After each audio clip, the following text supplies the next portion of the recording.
நம்ம எல்லார்கிட்டையும் Jesus loves you அப்படின்னு சொல்றோம். இயேசு உங்களை நேசிக்கிறார்னு. அப்படிதானே? ஆண்டவர் எப்படி எல்லாரையும் நேசிக்கிறாரோ அது போல நம்மளும் எல்லாரையும் நேசிக்கணுங்க. அந்த நேசத்தை தான் நம்ம லவ்னு சொல்றோம்.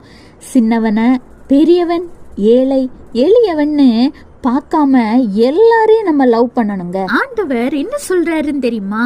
உங்களை பகைக்கிறவர்களை கூட நீங்க லவ் பண்ணணுமா? இதுக்கு முதல்ல நீங்க என்ன செய்யணும்?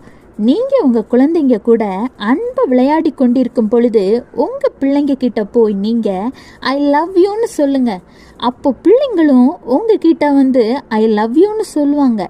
உங்கள் வீட்டில் உள்ளவங்க கிட்ட நீங்கள் மாறி மாறி ஐ லவ் யூ சொல்லி குழந்தைகளை பழக்கப்படுத்திக்கிட்டீங்கன்னா இந்த வார்த்தையோட உண்மையான மீனிங் என்னங்கிறத உங்கள் குழந்தைகளால் எளிதாக புரிந்து கொள்ள முடியும்.